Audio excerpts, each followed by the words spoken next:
You're listening to this episode on Spotify, Apple Podcasts, or YouTube. Hit that subscribe button and leave us a comment. It would greatly benefit the show. Not a specific heavy metal band, no. What? Any recommendations? No, I don't know. What kind of music do you like? I'm pretty basic. I think you should watch the movie Heavy Metal. Like, it was streaming on HBO. Oh, the animated one? Yeah. That's fun. I like that movie. And then watch the South Park where they do Butters goes. Have you seen this?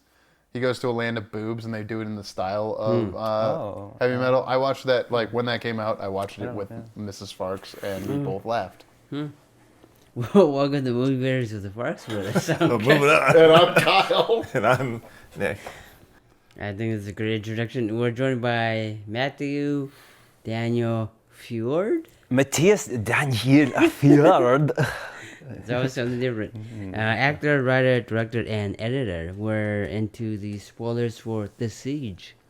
So I wrote a review on Letterboxd after I saw The Siege. What? Do you want me to read I want my you to review? read it, but give everyone your Letterboxd and make sure you give it to us. Sprinter24 on Letterboxd. It's the same as my Instagram. Why is it Sprinter?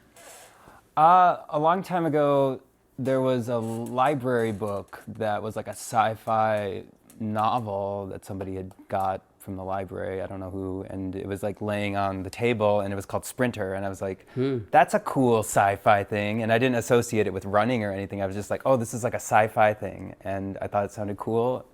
And my username before that was Draco, and that was before Harry Potter. So everybody, I got sick of people asking me if I was like, oh, are you like Draco Malfoy? So yeah, that's why. Nice. It was only the screen name. Yeah, it was only Sprinter24. All right, so that's my letterbox, and yeah, follow me. All right, I'm going to read my review. It's kind of inflammatory. I don't want to offend anyone. It's inflammatory? Oh man, this is exciting. All right, the Siege is a 1998 Edward Zwick film, who he directed The Last Samurai, Blood Diamond and Glory. It reunites him with Denzel Washington for a political thriller about the FBI trying to stop bombings by Arab militant cells demanding the release of their leader, who was kidnapped by American general trying to, spoiler, instill a police state. On paper, it sounds like Battle of the Algiers meets The Wire, but in practice, it's myopic propaganda. The film deals secondhand with what feels like the Palestinian response to oppression, dropping names like Hamas, but the depiction of Arab nationals is essentially blackface, racist, aggressively two-dimensional caricatures. The Muslim antagonists are shown as sexist, crazed, dogmatic figures without depth. It's nothing like The Wire's holistic storytelling. I really like The Wire. I love The Wire. Yeah, no, it's great. The film gestures at humanizing Palestinian suffering. There's even a scene discussing how Palestinians are some of the nicest people forced to live in the worst conditions, but it doesn't have the awareness or balls to actually engage with these issues. It feels like propaganda laying groundwork for the Iraq War and Bush-era fascism. Denzel's big moral speech draws the line at torture, saying, if you torture one person, they've won. But his entire viewpoint treats they as people resisting American influence without examining why. It's interesting as a pre-9/11 artifact attempting to address these issues, but it ultimately falls into propaganda territory with the depth of a Captain America movie. The ending crystallizes this. I like Captain America, just so we I get know, why that am I shit talking it here? Pro-America. Yeah. The ending crystallizes this. The final militant becomes a sexist, crazed caricature, while Bruce Willis's fascist military character has the moral clout to stand down. The implicit message is white supremacist. The white guy can see reason, but the Arab guy can't. It has Birth of a Nation vibes. The film's morality rings hollow, like watching Democratic Party press briefings during the Palestinian genocide. We gotta stop the baddies who just hate freedom, and it's tragic, but we gotta protect our way of life. It feels like a film Netanyahu would watch with popcorn, enabling atrocity.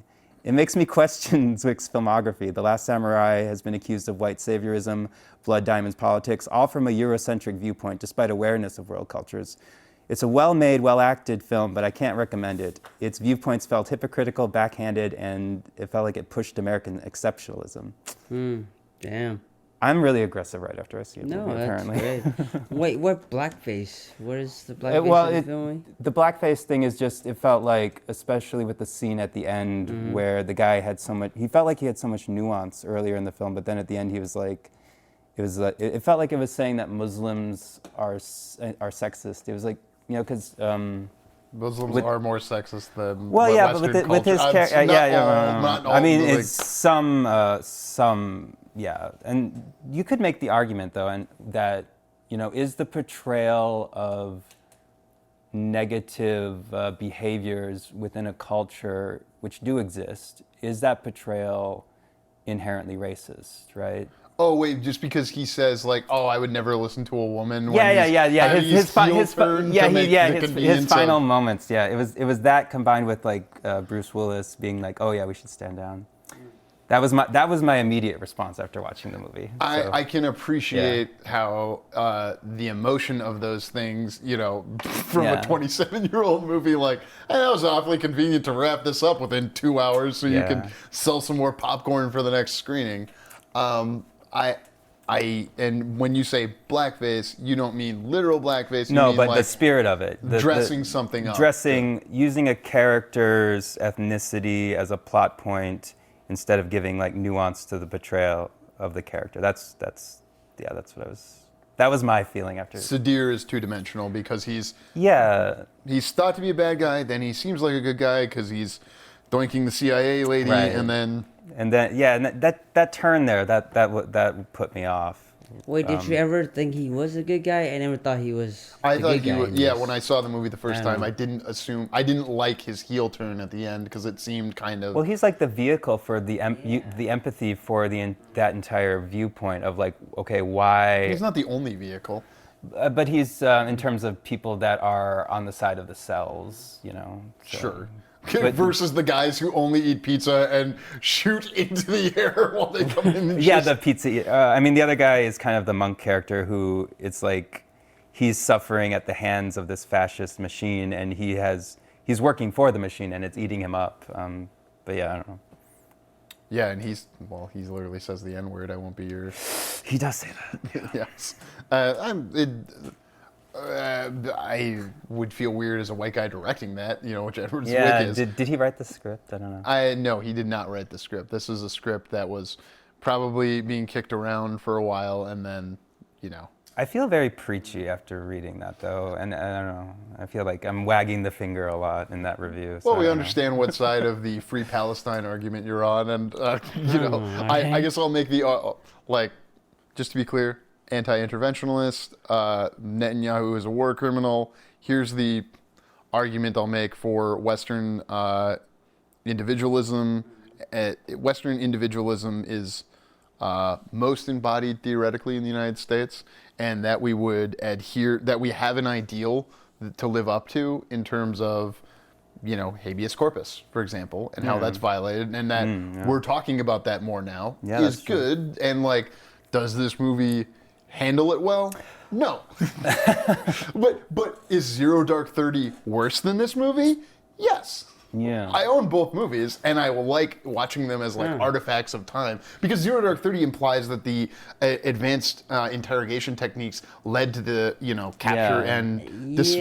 Yeah, but I never noticed anything that they did was for sure. The siege doesn't show the torture, but Zero Dark 30 doesn't show the torture either, so what's the difference? They imply that it's being used. The difference is that in the siege, it's like, this is the end of the second act where, it's bad now because we're breaking the Constitution.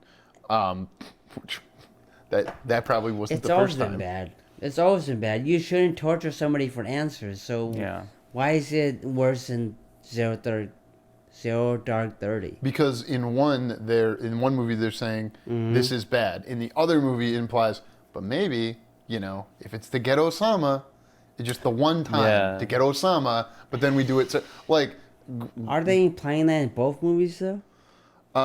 If he could give us the answer, we're gonna do it. One could argue that the people in the stadium is a commentary on Guantanamo. And Guantanamo is not negatively viewed in the movie Zero Dark 30. No. Yeah. Which, it's still an entertaining movie, and it's fun to watch as, American, that's propaganda to me. The Siege, because of it being a big Hollywood movie, has too many masters to be all one thing for me, so it does kind of spread itself. That's true. What are your thoughts, Nick? What was the original question? Yeah. Or just what are any of your thoughts on this movie? Like you hadn't heard of it or seen it, and you were at the party. I'd heard of it. Okay. I told you I remembered it coming out. That's when true. I was like 14. What do you remember of the party when I brought this up? Because I don't watching Wait, it that day. Let's give context. What party are we talking about? We were at a party at someone's house. Do you know that? Yeah, it was like a masked ball thing. They had weird chants playing in the background. There were a lot I of was wearing a billionaires Chewbacca there. costume. Yeah, you had the you were Chewbacca. dressed as Free Hugs guy. Yeah. Nick was dressed as himself. And someone gave me a shroom, not shrooms, just a shroom. Okay. I know nothing of this. That Kirk lost, but I wasn't going to take it anyway. That's They fine. gave me the shrooms. My brother, he lost the shrooms. Yeah, I don't that like was him. that It was party. perfect. So what we're talking about is these movies as propaganda. So like he's saying that Zero Dark 30, you're saying it didn't feel quite like as propaganda. Yeah, Again, because I didn't notice and that. he's saying Zero Dark Let's watch 30 that again is more soon, 'cause propaganda. I and he doesn't enjoyed think the the siege bonus, really, maybe? because Maybe, it's yeah. trying to give so many different aspects, an opinion. Oh, yeah. Well, see, I don't remember much. I don't know if I ever saw Zero Dark 30 to compare it. Oh, it's John Krasinski. But so if the question is did I feel like this was propaganda? It didn't feel like it to me. Mm-hmm.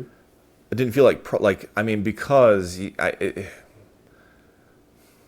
don't know. I mean, I'm sure it could have been like you can look at it now and like it may not be the most sensitive handling Right. of the subject matter, but I think there's plenty of in between that and propaganda. I didn't feel like I was being, it didn't feel like propaganda. Like if it was going to be propaganda, it would be like anti-terror. Yeah, it's not propaganda, it's not right? like super overt. Yeah, It's I mean, not explicit as super explicit. it's hard to say. Like I feel like there are plenty of other things out there that would definitely feel like more like propaganda than this. But, Yeah, I mean, True Lies is way worse than this. See, I've never movie. seen True for Lies. True But Lies. it's also kind of like a farce. But I don't know if that makes it better. True Lies is an action movie, whereas this is It's a an political yeah, thriller. yeah, That's the it's real that's difference. yeah. What is True Lies? What's the thing about? Because it's come up a couple of times. now. Because What's there's True Lies? aren't they like It's just- Hispanic people playing? I don't. Yeah, it's like the wrong ethnicity, Arab. and there's just really. It's just like a Looney Tunes cartoon At the end of the at the movie, expense of Arab people. Schwarzenegger's in like A fighter jet. a fighter jet, and there's like I'm going to use the word terrorist, hanging off of a missile that he ends up Yeah. shooting. It's a great shot, but- Yeah, it looks awesome. And they got his daughter, and You got my daughter, you get my daughter. and now I need to waterboard you to find my daughter. After I watch Jamie Lee Fox, Jamie Lee Curtis. I will not watch Jamie Lee Fox undress for me. Jamie It's Lee really Fox funny will if you've seen the movie. strip for me. And the propaganda is Everything's propaganda. But the difference Full between stop. True Lies and The Siege is True Lies.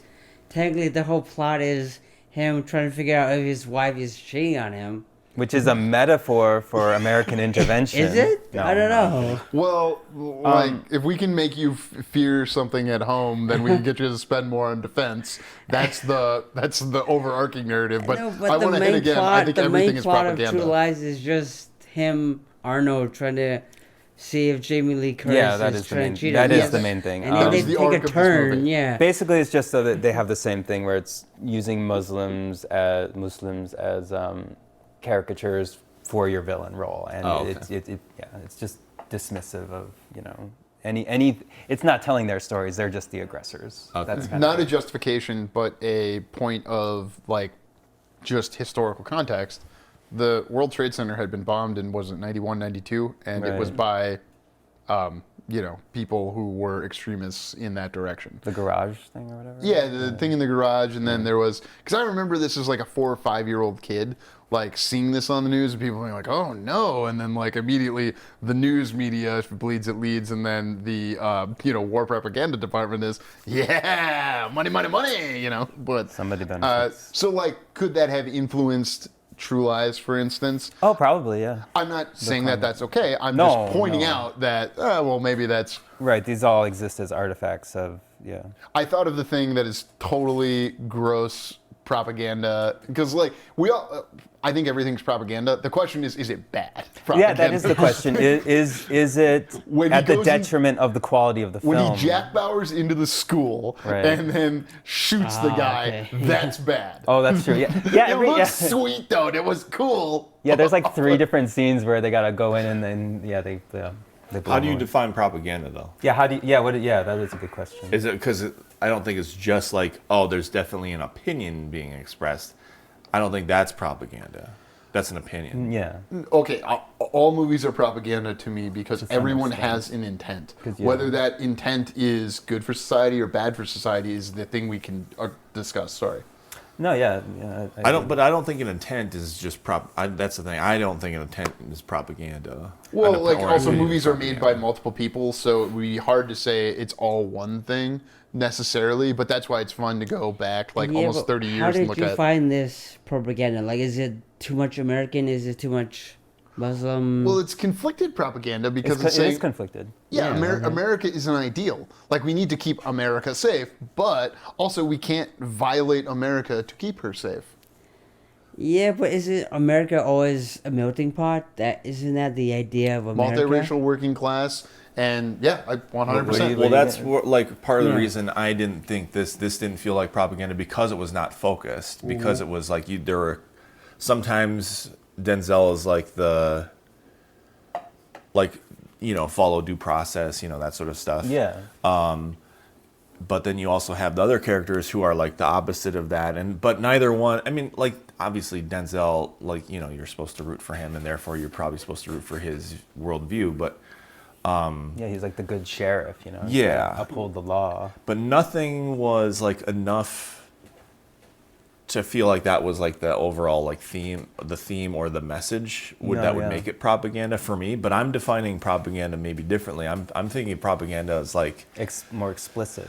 Like it's American more Sniper being it's a very that's propaganda. borderline propaganda, and it's like there's a very specific message where you don't have like conflicting messages, like a very specific message. concise propaganda. Where like I think when you have conflicting viewpoints and worldviews in a movie, and you can like maybe see the pros and cons of both, propaganda doesn't. I don't think. Again, like I don't know if I'm. Here's an example of why seeing both sides maybe wouldn't be like some people don't like Gone with the Wind proliferating because it both sides the Civil War to some degree because you're watching Oh sure. and like no, but there's not a both sides to that. But at the same time, the counter to that is they're humans. They have stories. They have lives. I do think that Gone with the Wind works as a film, even if you look at it through a 2025, 26 lens, because you can watch that movie and realize that these people are all horrible, and even the moral center of the movie, like the best, white Southern person, they're still a terrible person, and it still works as a film because it you're watching these horrible people suffering because they're horrible. Zone of interest, same thing. Yeah, exactly, yeah. So I think it's like a movie, if it's well made and well written, then it can work. But then if it's got these blind spots though, where it's taking you out of the movie and you as the audience are like, well, they're not telling that story and they need to tell that perspective to make it a better movie. It's like the difference between explicit propaganda and implicit. Like I would call Zero Dark 30 implicit. Explicit. Oh, implicit? I'd say it's explicit on the outer level, but then it's implicit in the way that it's what it's not saying. What the story it's ignoring. Yeah, we didn't actually use advanced interrogation techniques to lead us to getting Osama, according to who the fuck knows, And the problem is that we're supposed to know. That goes back to America is an idea, it's an ideal, and therefore if we don't live up to it, that matters. Yeah, I don't think America has lived up to the idea of America, this melting pot, as much recently. No. Well, melting pot could go both ways because some people like to argue that melting pot refers to a degree of assimilation, but all immigrant groups assimilate, and also you could argue that just to take, I can speak about Italians. I have Italian people in my family. Yeah. When they came over.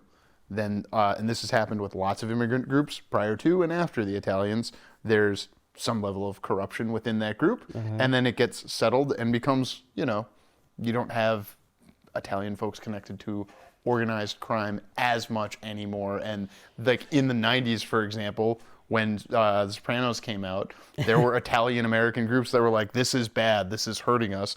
And in The Siege, before it came out, CAIR, C-A-I-R, I think that's the organization. I don't know what the acronym stands for. The A stands for Arab. They argued for that scene in the Broadway theater when they have there's a representative for the Muslim community. I can't remember what the guy says he is. And like that was added so they could say, hey, this... Muslims, we're not supporting this. We're against it. It's an affront to our... Yeah. But I remember countries did that after... 9/11, and I took them seriously. And I mean, it kind of makes me think about Munich a little bit because it's a similar kind of thing, and they do again. They try to give voice to the Palestinian cause, but it still kind of feels dismissive, and they're ignoring like the fundamental thing of. Hasn't Spielberg gone on like IDF tours? Like, I don't know. I would assume so. I would assume so. Like Jerry Seinfeld. I mean, I think with Defiance, Zwick was kind of. Not that there's anything wrong with going on an IDF tour. But yeah, it's like the fundamental thing of like colonial expansion, taking away people's homes and all that stuff, and not really dealing with the issue that you're dealing with. And you can, even if this movie tried to give more nuance, if they didn't actually address the situation of like what would make somebody push somebody to an extremist viewpoint, I don't know. And it sucks because I feel like it's interesting, I think it's interesting it's... This older movie I find to be the basis for more conversation than I do, than most of the conversation I can recall having off of Zero Dark 30 wouldn't be as positive. Yeah, that's because it gestures at all this stuff, and it does kind of create a more interesting conversation. And even those movies, they feel like, they're more aware, and maybe they're trying to be more progressive, but they try to tie it in like a neat bow. And there's something messy about this one that I like. Is his name Sadir? Sadir, I'm pretty sure. Okay. I was looking it up. I'm cool. pretty sure One of the things Sadir. that I would argue against, he's an individual. Like that's a Western idea versus an Eastern idea. Right. Individualism versus collectivism, but he's not a good representative of Islam to me because you see him drinking. Yeah, no. So, because Muslims don't drink, right? Or something like that. Yeah. I find that consistent among, yes. I think it would have fixed the movie though if in his final moments, instead of kind of having this sexist attitude towards, is it Annette Bening or whatever? Annette Bening. Yeah. If he had, his big antagonist aria and everything he said was exactly right, like he was calling out America for their interventionism and he was saying how you're all hypocrites, and if he had a speech where, they gave the viewpoint of why he's, of his victimhood and all that stuff, and then if they fixed his speech at the end as like a screenwriter, I'd be like, give him a completely valid viewpoint, and then he sacrifices himself because he's right. And I don't know, I think that would have actually fixed the movie for me. Here's an idea. Go, take all of the Islam out of the movie. Right, yeah. Replace it with Latin folks and go, you fuckers fucked up our countries. Or Irish 70s. people, right? Well, no, we didn't. Okay, that's because of England, but we fucked up Latin America for the past many decades now, No, all right. So if you replace the Sadir with someone named Latin Sanchez, someone who's like, hey, my family was fucked over by the CIA in the 70s, so now I'm here to get you fuckers back. That would be the same thing. I think you'd cheer for them more, maybe. Damn. Well, I'm just saying, you can find parallel cause, because our criticism is, I live in the United States of America. I have habeas corpus unless I get accused of being a terrorist. Again, not a terrorist, pro-America. But I'm allowed to talk about this because I have the First Amendment here. I can put a camera on, point it at myself, have sex, and then it's not prostitution. Then it's pornography and totally allowed. Not in Texas. But I can say whatever I want, and I'm protected, which is a unique to America thing. So I do believe in exceptionalism for that ideal. Yeah, no, the dream of America. What about you two, though? I feel like you have. I mean, what the are your dream thoughts? of America, it's kind of turning into a nightmare. Nightmare. These days, Yeah. So I don't know. I mean, we're given this idea of America as an immigrant, you work hard and you're gonna get this award at the end, you're gonna find this wealth. Eventually, you have kids and you're gonna work hard. But I don't find it that much rewarding. What about you, Nick? It's the carrot in front of the donkey. Yeah. You guys are the donkeys? Yeah, We're all Yeah, donkeys. we're all the the American donkeys. dream is the carrot. Like, we're working towards it, but given how the world is at the moment, America is at the moment, I don't know when Well, and we're who gonna get to it. enjoys the Yeah, lion's share of the yeah. benefit of all the labor that you're told to do? Well, Yeah. just a second. To be collectivist for a moment for our country versus all the other countries, we have 5% of the people. We take up 25% of the resources from most. So like, yeah, but so we are getting something. But I do agree that the wealth isn't constant. Like it's the Pareto principle of everything. So are you saying, Kirk, that the American dream kind of functions as basic propaganda, you know? That it is propaganda in a way for my generation, at least. Like, you're made to believe that if you work hard and you go to college and you get a job and you work hard and you're supposed to get these, you're able to afford a house, the house. you're able to afford, I don't know, having kids. Get that But kids. right now, we're not looking at that. So, what is the American dream then? Like, are we defining it for ourselves? Are we defining it from, I don't know, to offend people like boomers? Are we defining what boomers Well, define the American dream? Or, Speaking specifically to my parents, yeah, and your those parents. boomers, those bastards got to have college cheaper. They had, they Yeah. didn't have the same debt ratio that we're dealing with today. Like more of your taxes are going to go toward the debt going forward than anything else, even the boom stuff overseas. So I don't know. Well, to hear Nick's side, what do you think about the What were we What are your American- thoughts on the What American the siege made me think of American the dream, American yeah. dream and Yeah. where you at with it? Because Kirk's not doing How well right how now. are you in the American dream? How's your relationship going with the good old American Who's dream? making love to your old lady? It's a song title. Oh, I didn't know.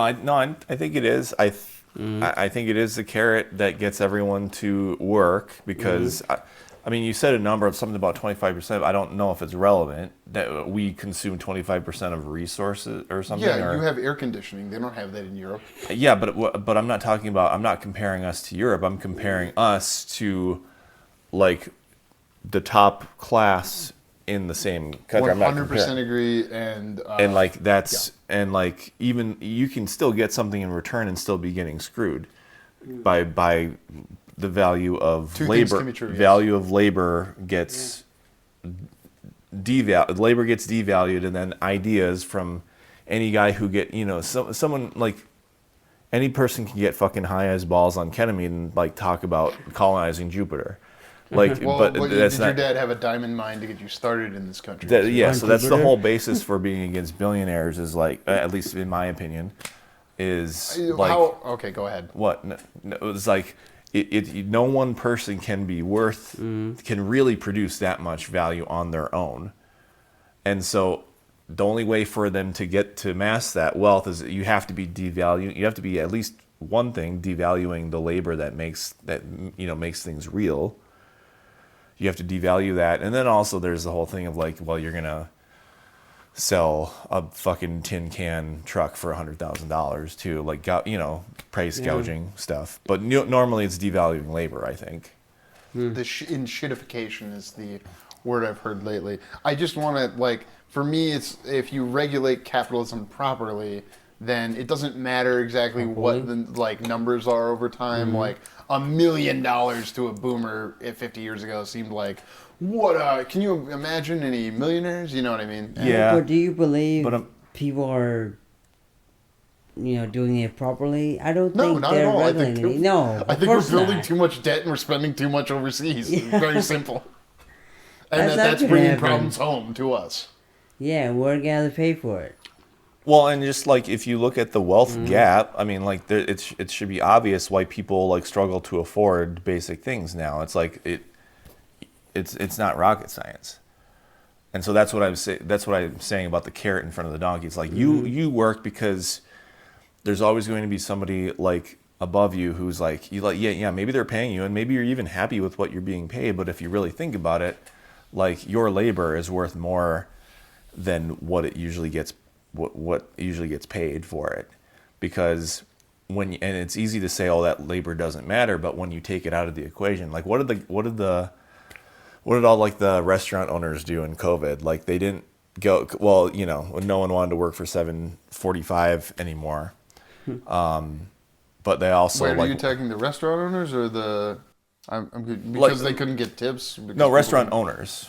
Like people weren't working for them anymore. A lot of them went out of business because of unrealistic. Like I would argue, these places the system of government that shut down their businesses. No. What's your argument against the owners? Because they were still open in order to be complaining about people not working for them. Like they wouldn't be complaining if they were shut down. So that was the whole thing. No one wants to work. Well, yeah, no one wants to work for $7.50. Yeah, right. But they also had regulations that made it impossible. Like, for example, I'll just use the California example where the guy has a restaurant and next door they're shooting a movie, and because that was deemed an essential industry. We're pivoting because I never even finished my first thought. Oh, I'm sorry. Okay, I apologize. Nick, please continue. First thought. Like it's the labor that gets devalued. Like just fast food worker. But when they don't show up, like you don't make any money at all because these guys. And they were still open because they didn't get shut down by like these are like fast food places too. Like those stayed open. I know restaurants closed, but like if they were closed already, they wouldn't have been complaining about people not working for them. They'd rather like type up and print out and tape up this sign that says no one wants to work than go and like do the work themselves. That's supposed to be so. Oh, it's low skill. It's no skill. They're just making burgers, but like it's hard enough where the business owners won't go and do it themselves and still keep some money going in. So that's what I'm talking. That's an example of what I'm talking about. Like the labor gets devalued, and ideas which are important, but like don't become real without labor. The ideas just get so like. You know, if I'm the right person with the right background and I talk about like colonizing fucking Jupiter, that makes me a genius and my idea is worth more than any labor. That's, you know. Can we focus on, so you're making a point about labor being devalued. Is that correct? That is the point. Is labor gets devalued. How I want to counter, and I don't think we'll be able to get this back to the siege, but it doesn't matter. How I want to counter that, though, is that you're focused on, I would argue, too narrow of a band of labor, and then focusing on, like, the people who posted signs that had social virality. I think those are ill-advised decisions from people who, you know, are getting too much attention for what is a very small, localized issue. Also, eating out is, like, one of these things that's like it's harder to gauge as a part of the whole economy, whereas like building permits and people swinging hammers, arguably construction is not a low skilled work, but you can start at various levels of construction and work your way up. And you know, I don't think that labor is being devalued. I do think labor in like restaurants, all types of restaurants is getting devalued just because of how the world is changing and how the economy is changing. Yeah, but that's Nick's whole point. Like, why aren't we paying these people minimum wage or above minimum wage? We're expecting these people to work below it and just deal with it. Hey, you're not going to do anything different. We're paying you below minimum wage. You're going to stick around. Because we're expecting people to work below minimum wage. I'm confused. We are. I mean, come on. McDonald's. You mean not livable? You mean not livable? Yeah, not livable. Oh, yeah. We are expecting people to work for these hours for other people in the COVID or whatever. We are expecting these people to do these things at minimum, just so that we have this, privilege.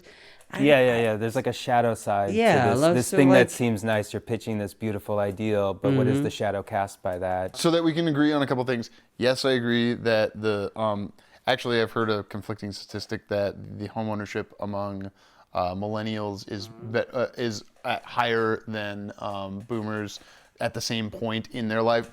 Taking that statistic out of it, we agree there's an affordability problem. We agree there is a labor problem. But a counter idea I want to present is that you are not owed a house. Not not you specifically, but like we didn't all grow up. Like it has to be earned.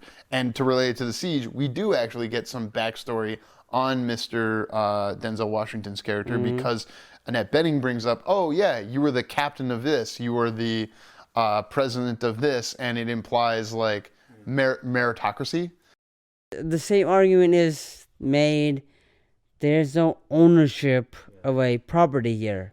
There isn't. I agree. There is a squeeze on ownership. It was life, liberty, and the right to property and then they changed it to happiness.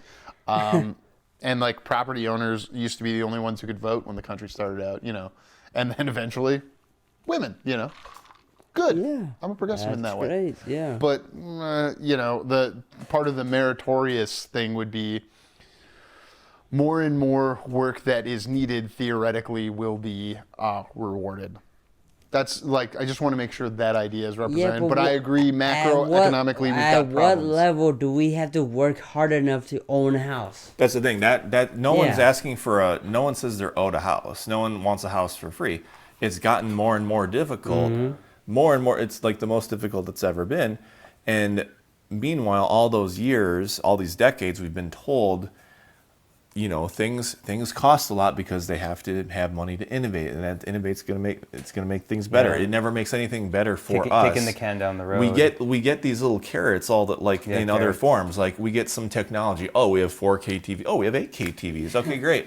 We have OLED TVs now instead of LCD. Great. Like, so we get these little scraps, but the lion's share of all of the innovation, like they're doing dynamic pricing in stores now. Like that's an innovation. That's because of Instacart. I agree that it's. There's like a hollowing out. It's because of an innovation that is they're taking it. The capitalists are taking advantage. That's an innovation, but who does it help? Not us. People who want to trade convenience for what is probably more marginally utilitous. Can we talk about the innovation thing you're talking about? Let's, because we never really get that's what I'm saying. We don't get the lion's share of the benefit, and a lot of the innovation is like for them to just gouge more money off of us, so that when one person walks up to the food item, it's $2, and then when someone else walks up, it's $5. That's what dynamic pricing is. Like they're putting electronic price tags on things so they can change them.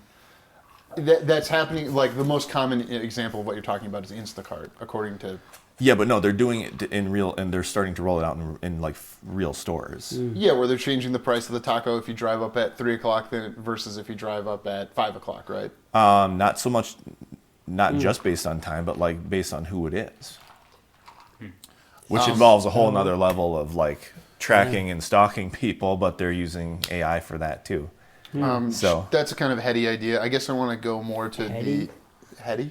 I mean, but I mean, if you're quantifying it to a specific person, you're gonna have to. You gotta qualify that, right? I mean. Well, I'd like to qualify just the kind of band of what we're talking about here. I mean, it does relate to the movie, though, because it is like, it's categorizing people based on their value. Yeah, at what quantifiable value do you not give this, like Nick giving his orders on time, or like... Well, okay, so just to give a clear, concrete example of how Nick and I, in our lives, we both work white-collar jobs differently, but we can work from home. And that you work from home now too, so it's like that's an innovation that has made all of our lives way easier than. But the issue is we're talking about Instacart. We're talking about these things that are quantifiable. Quantifiable. Like, are we? If a white person orders, right? Are they gonna get that first, or are they not gonna get that first? I don't know that there is any evidence of racial profiling in terms of pricing yet, dynamic pricing, but I'm sure there will be a case study at some point. I would like to see a version of The Siege where it's based on economic value. Yeah, right. Like instead of, I mean, that's kind of my critique of it, is that you don't have the corporate influence on this movie. I feel like The Insider, that movie is sort of an example of like something that does a lot of nuance. It's not the same thing, but it has. Yeah, that's very loud, but you're good. It's an example of like a better script that shows all these different angles and stuff, and it's efficient too. It's got really good pacing. Inside the 2.5 hour Insider. Yeah, the Al Pacino Oh, one. I own that movie. I It's good. overpaid for it on Blu-ray because they knew they could get me. Yeah, But wouldn't you love to see like The Siege, but mixed with the Inside? I think that would be 100%. I would like to see. No, that. actually, I'd like to do Siege plus the Wag the Dog, but Yeah. That would be funny. That's that a different. That's a more political thing than an economic thing. They have to have a whole lockdown on New York because the president has a sex scandal or something. That would be funny. With I the mean, Girl wait a Scout. minute. Has that not happened to some extent? Like, are we at war? could. Are we going to war with Venezuela because the president? You don't even has need this. pedophile Yeah, or you don't president? need any of this stuff anymore because it's all just the news. That's just the news. Yeah. But that's why watching movies from the 90s is somewhat clarifying when you're, hey, wait, history doesn't repeat, it rhymes. Is it clarifying or is it making life more depressing? I think it's A little bit of both. Yeah. Well, I already said that I think I'm screwed up because 2020 happened and then 2025 happened. Yeah. And like me in, I think, high school who experienced 9/11 in middle school was like, I want to watch movies really that, people I've read on the internet, The Siege has a negative, it's refractory period after, 9/11 happened has. Well, is that hint to ask where everybody else was at 9/11? Where were you at during 9/11? I was in school, I can prove it. Yeah. Like, totally not coincidentally, I Yeah. was in the beginning of my American government class. Yeah, boy. I say, I say that as a joke. Matthew, Where were you? We're doing a Where Were You on Me and my 9/11? dad and my I brother, we mean- had gone to an auction like a few days prior, maybe 2 days before. What kind of like auction? It was just like an auction that had a bunch of different stuff, and there was an X-wing, a big X-wing toy that I had gotten. For some reason, they saw that I wanted it, and they let me have it. Like somebody that was bidding, they'd let us have a low bid. So I was in our basement playing with this X-wing that was super cool. And then my older brother Christopher came running down the stairs, and he was really excited. He was like, "They bombed New York. They blew up something. Damn, the right. Pentagon. They blew up the Pentagon." And he was just like, he was like smiling. Wait, you heard about it. the Pentagon before the Twin Towers? Something. I've been doing my own thing, Yeah. I feel like it was the Pentagon, and then I came You're upstairs. gonna go blow up the Death Star. Guess what? Yeah, I was like playing with an X-wing. That was my memory. Can I just hit you on the innovation regulation? I wanted thing? to come back to regulation. I wasn't. You can talk about. I wasn't talking about regulation. I was. Yeah, what are we Like, talking about because here? it's a balance. Is like you want innovation, but you do have to regulate from going too far. Like. Mm-hmm. That's part of it. Yeah. And the big question right now is, will Big Daddy AI come? And if it comes for us in the United States before it comes for China, like if China gets to it before we do they then oppress us with the, super AGI that they're able to get to because they're not restricted by their government because their government's more tied into their businesses, although ours is pretty tied in as well.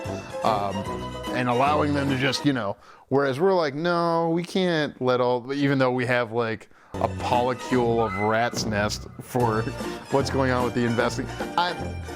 Take all the AI stuff out of it. I'm just saying, the two ends of the spectrum of you deregulate so you can allow you can allow business to flourish, which theoretically would allow innovation, or you regulate to keep from people being hurt and taken advantage of. Here, what you're telling me right now is that here's the reason for deregulation, and we get told this, and that's also we get told that innovation is the reason why things. God, where So you're was talking I? about deregulation. Deregulation for innovation. Well, yeah, I mean, I wasn't going for regulation so much, or one way or the other, but But innovation. that's the only remedy to what you're talking about is that you need some other entity to come in and say. Well, I never hey, got to you the can't. end of my thought. My Okay, thought, please. my thought for I brought up innovation because it's part of the carrot that they dangle in front of Right, us. yeah. And as far it's as always the newer, better. here's why we need. This is why. Yeah. It's why we gotta need pick it. less regulations, and it's why things have to be expensive so you can fund more innovation. Both of those things, and what I'm saying is part of the American dream, things being dangled in front of us that we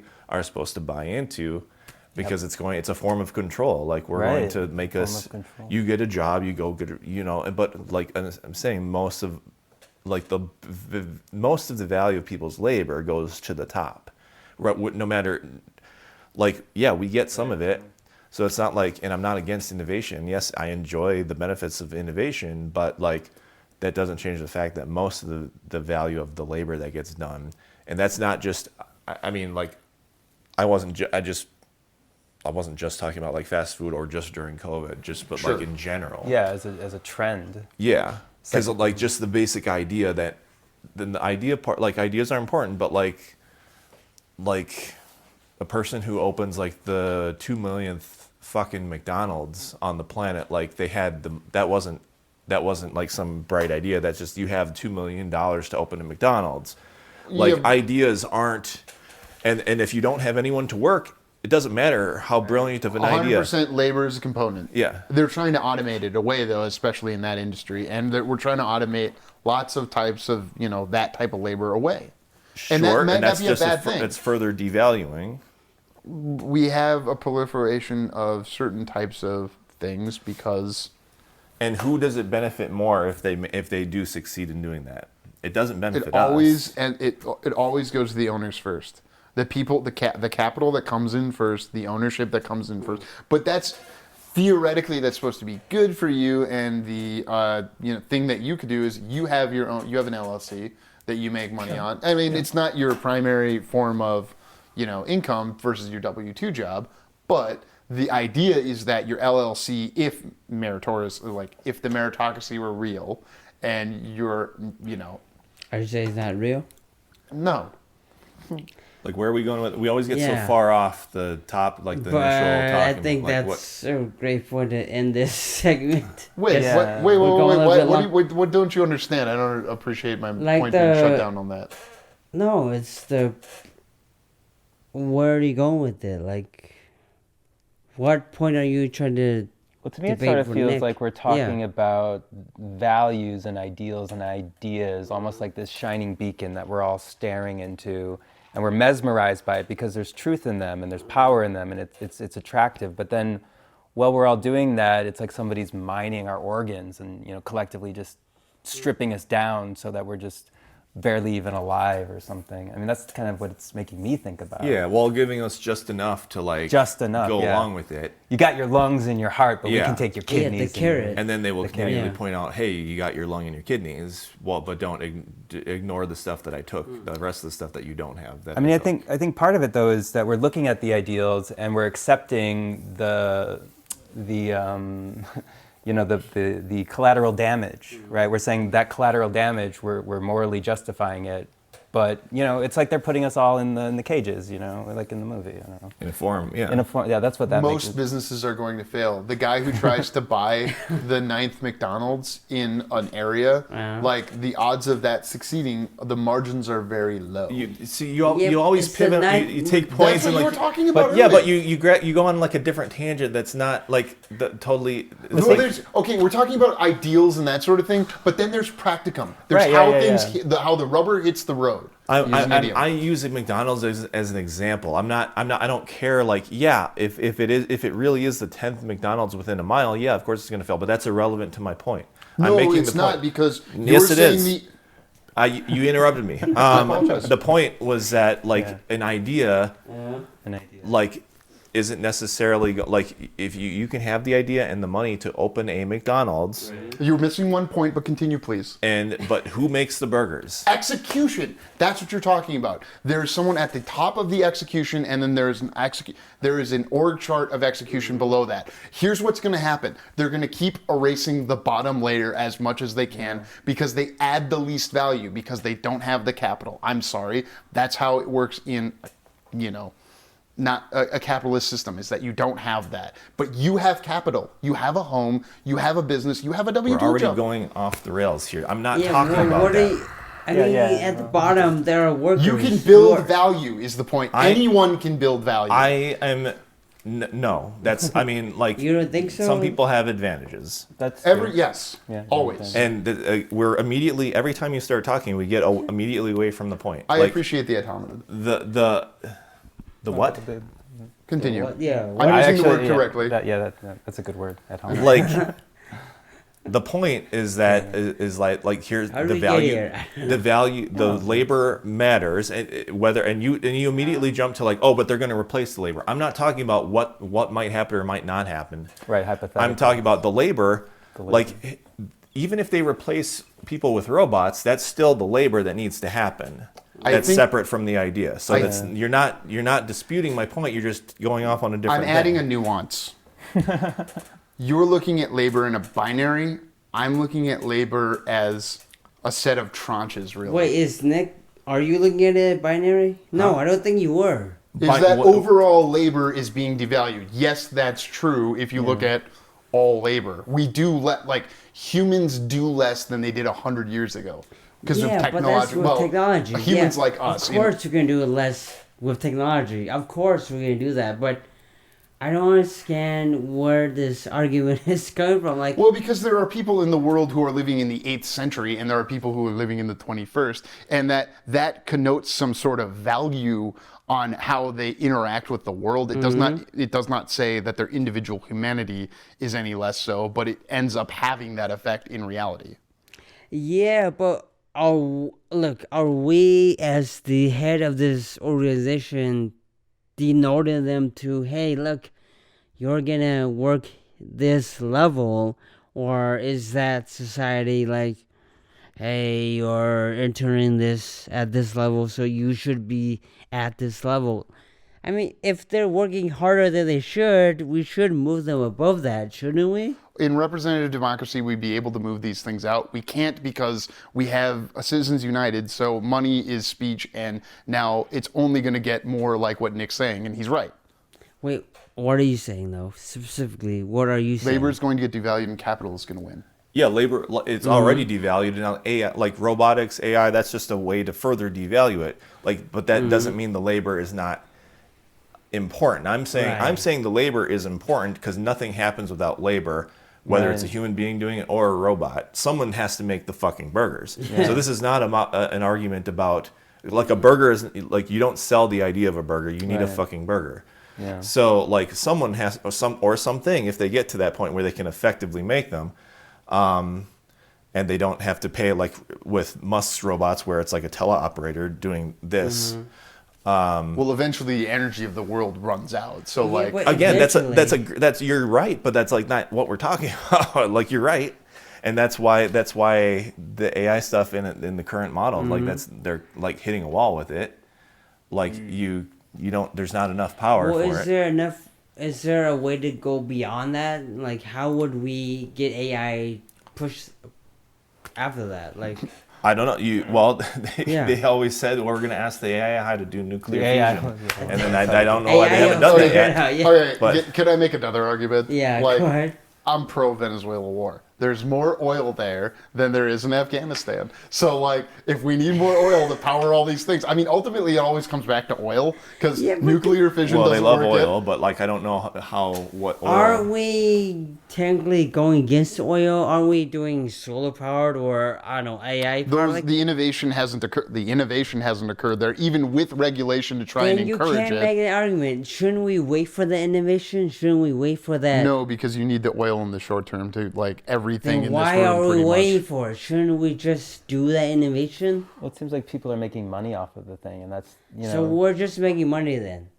We're waiting for that innovation until we could make money on this other thing. So we're just all selfish. It's speculation. It makes me think about water-powered cars and electric vehicles because they had that back at the turn of the century, back in the early 1900s. Cars can make better cars, but we're not making better cars. He's gonna slam me on innovation. Let him. Well, no, that's not about. It's sometimes. It's if you have too much power, if a certain group of people or companies, whatever, have too much power, they can, maybe they don't want innovation because they don't want the competition. Yeah. There's all that speculation that the thing that Mitch McConnell put in the government reopening bill that bans all the THC stuff. Right. Yeah. It was funded by the liquor lobby. Right. Yeah. Was it the liquor, the pharmaceuticals, the police unions? Yeah. Sorry. Yeah, no. Probably both. So, no, I'm not against innovation. I just wish, I think we're owed more of it. I think agree. We're owed more of the fruits of the innovation. Yeah. This is why it was worth continuing. He's right. Because the labor is so valuable, and that's why they want robots to do it, because they don't want to pay for it. So, but that just goes to show. Look, we have this whole like bubble right now, $1 trillion fucking bubble that is based on how much? It's way more than that. Oh, well, it's even worse. It's much scarier than just $1 trillion. How do we equate that? So Where do we here's get how the number? important. Here's how important labor is. They're spending that amount of money to generate labor that they eventually don't have to pay for. That's how important labor is. The counter argument, and just because we're talking about that, the counter argument to that is that this is potentially like inventing the atom bomb. Like if nation states that aren't us, or multinational corporations that aren't multinational corporations, get it before the ones that are against our interests get it before us. We got to do it first, and we got to drop the AI bomb on them. That's the argument. That's not just getting rid of all the labor. But I do see your point. But that's the thing. What is the goal? What is the AI bomb? Like, what is the goal of the AI? Yeah.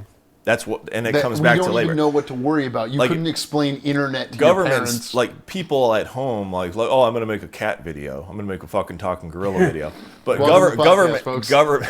governments aren't using it for that. Like they have bigger fish to fry. Yeah, but we can't worry about what the government is going to do in the future. No, that's all we should worry about. Sure, but like, are we going to quantify that, like, we're going to stop doing what we're doing because the government's going to, I don't know, bomb us? Right, and if you have if you become apathetic, it's the same as Shouldn't we just stop what we're doing? So what is the government going to do in the long run that we should stop? What is the government going to do in the law?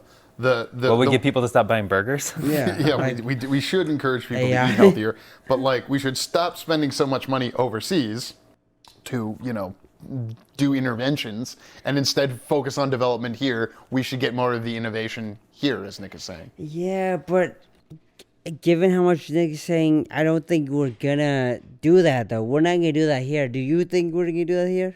The innovation that Nick is talking about? I do wonder if there's some kind of implicit thing where we as individuals associate ourselves with the American government and all, and you see it as we like a sports team or something, and I don't know. I am America. Yeah. It's us versus them. We killed Osama. Yeah, we did it. You were at home in like Ohio, but okay. I don't know. Yeah. I went down to the bar in my building and we celebrated. Okay. Like when the Vikings do well or something, I don't say, "Oh, I'm winning." But several people do that. Yeah, it feels like a paradigm, though, And if somebody like listened to this, and I feel like I should point that out, because then this podcast would sort of operate as like American propaganda in a sense, because we've all. It's propaganda. This is I mean propaganda. the language of it. Yeah. Hey, we chart in Russia. It's actually on Spotify. Yeah. The Russian. I don't know. It makes me think about, there's a movie called Burn, which was the director of Battle of the Algiers follow-up to that movie with Marlon Brando. And that's all about like sugar cane farming and stuff in like the 1800s. And it's really about like what happens when you have your revolution and burn it down and like get rid of the slavers and stuff, like then the society that you have to build. And like, how does that get exploited again? And it's like a cyclical kind of thing that keeps happening over and over again, where it's, you've devalued the labor, but then you still need the sugar, and whatever the sugar is, it keeps changing. But it's still kind of the same thing, where you have people exploiting people, and there's ideals that are true and good, but they have a shadow. But I don't know. It's human nature. I don't know what the point I'm having here is, but the reason to try and hit on what you're saying, the reason I'm so into dairy from the first episode is which I don't know if we'll talk about in your interview at all. Welcome to Dairy, TV.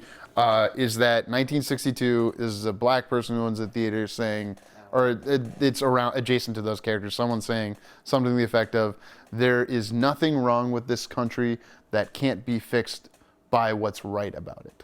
If you have like ideas, you can't have an idea that just exists as a solid fixed thing. They have to change and evolve with the times. And I feel like The Siege, it has certain ideas that do feel, true and good, but they're not looking at the actual reality of the situation. And that makes it feel what I felt like propagandistic. I think in any viewpoint that you have to look at the actual boots on the ground. Where is the bottom line? Is the bottom line, going up? Are we all drowning when we think the bottom line is here? And yeah, I don't know. I think if nothing else, it does provoke interesting discussion. So on that grounds, I think, yeah, it's a good time. I feel like maybe they tried to be sensitive but didn't do their homework. Maybe I think I felt like they maybe were intending to be. I think is what I. I do think Zwick has some good intentions with this. Had some with this, but movie. maybe didn't do like when you have a paper due the next day and you don't do it till like 8 o'clock at night the night before. I'm sure he read many books about the Japanese. I'm sure he did. did. No, I don't think he read. You really think he read that much about the Japanese? I'm sure he could reference the books that he used. Sure. Really quickly, do you guys want to give like a very brief, just final thought on the siege to wrap it up? I love very right. quickly. Maybe starting with you, Nick. Yeah, Nick. Just a final takeaway from the. Yeah, I mean, I thought it was well directed. I mean, that's some good I like good punchy dialogue. I had some good scenes. There were some good scenes with that. Do you know who you fuck? Can anyone keep up with who you fuck or something? Yeah. No color palettes. What's that? No color palettes or. Yeah, well, I think the fact that Annette Bening wore a black shirt. No, I don't. Great costumes. Yeah. Yeah. I have trouble following movies like this where there's a lot of rapid fire lingo being thrown around. Right. So I get a little bit lost. So I was a little bit lost in the first half of this. But it just felt like pretty competently directed and decently enough written thing. And I guess maybe I was expecting it to be worse, treating the subject matter than it was. So maybe I went easy. I was maybe surprised. My expectations were in the gutter, maybe. So when it was just doing a half-assed job of not being. It didn't feel like these people are bad. It didn't feel like what I imagine American Sniper is like. Yeah. But so that's probably why my perception of it was softer. But yeah, I mean. I don't know. I don't think I would watch it again. It's not like the action. Yeah. Yeah. It's not. I mean, I don't know. I don't feel like it's an action like some of the great action movies of the '90s.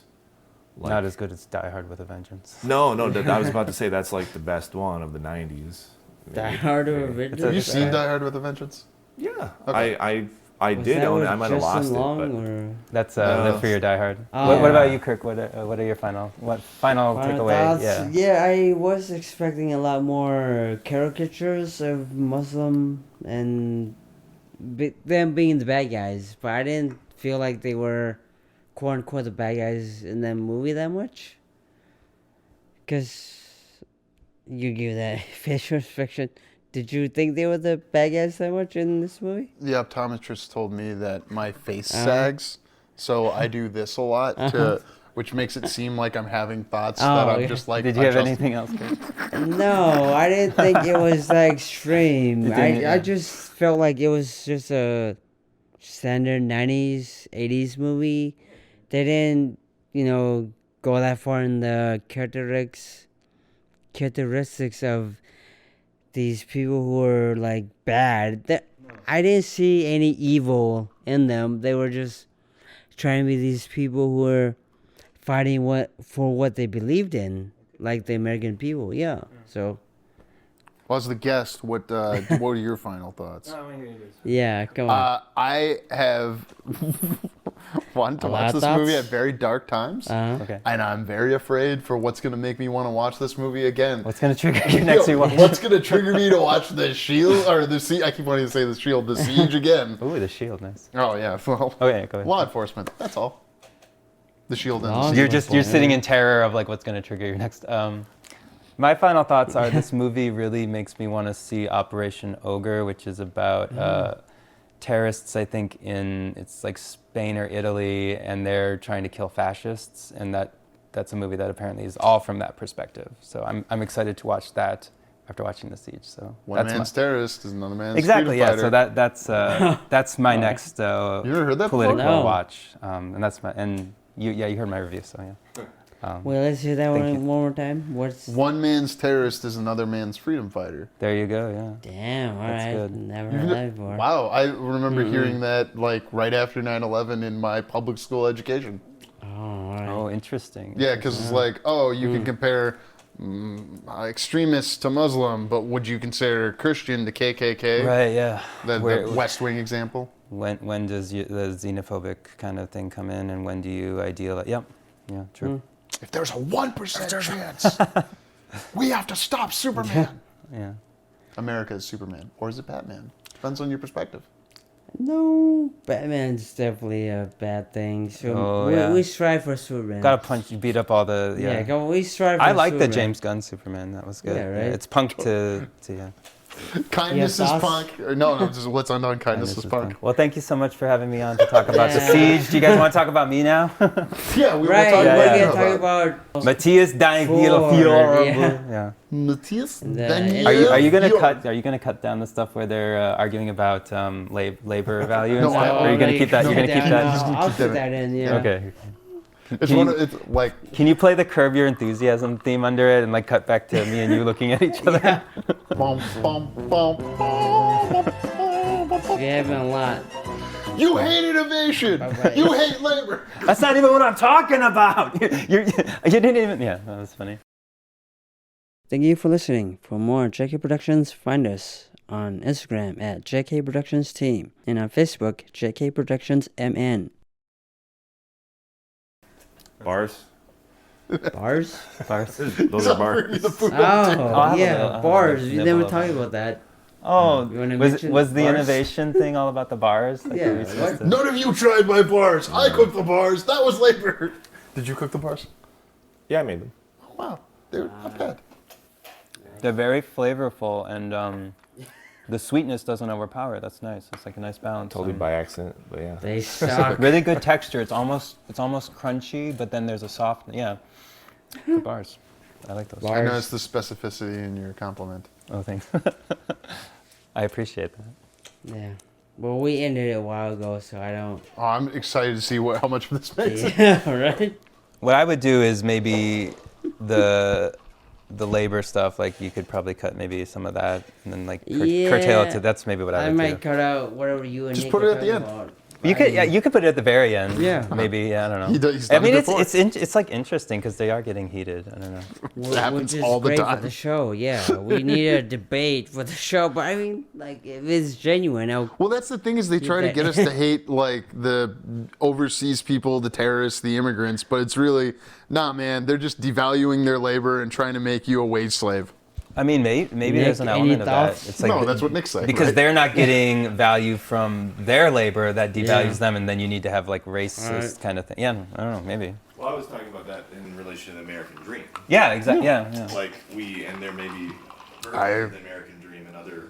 I'm- How much are we? We've had a 5-day work week for how many decades? So when they tell us, when Elon's like, oh, it's gonna be universal high income, yes.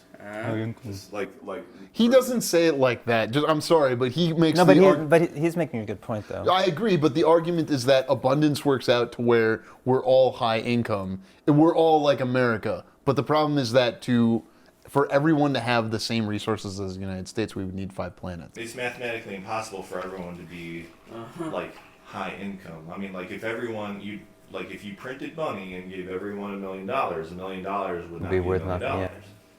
So That's basically what they do with our treasury now, which is terrible. But I'm saying Yeah. you can't do it, and you're agreeing with. But like I agree with you. Like we agree on what the problem is. We're always trying to figure out how to fix it. Is the thing, and like So I I like was- to think debating about movies How will get would us we closer. fix it? When I'm making fun of Elon Musk saying something, it's because he's saying something that is mathematically impossible. Okay, but like he's arguing against people that are at least not like he's arguing against like 3 other guys that have the ability to shape how AI is going to work out in the United States, and he's arguing at least for the idea of humanity continuing to exist at a elevated function. Like he thinks that is a possible outcome. He's not saying that is for sure where it's going to get to. He's saying that's a possible outcome, and that is the one we should try and move towards if possible, and it can be controlled at all, assuming we don't Terminator ourselves.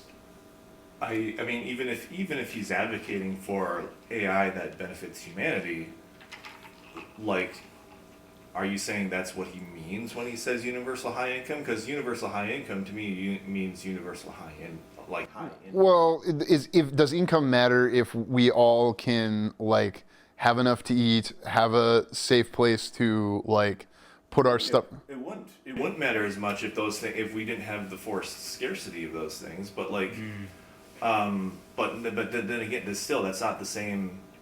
Like what he's saying is universal high income. He's not saying we'll have access to these things. You won't need income. He's saying universal high income. Can I at least I agree with you that what is that, and can we trust anyone who's talking about it? God, no, of course not. No one from Ezra Klein to Elon Musk should be trusted on their abundance conversation, because they're in an elite circumstance talking about this. But what is the change that Elon has made in the past like couple of years as it relates to AI? What the change that? Yeah, because he was like, OpenAI has to be a non-profit thing, and he got out the game.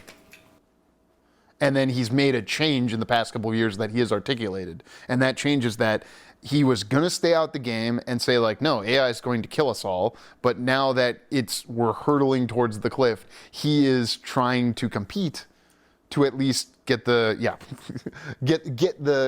have skin in the game and affect where it goes. That's what I'm saying.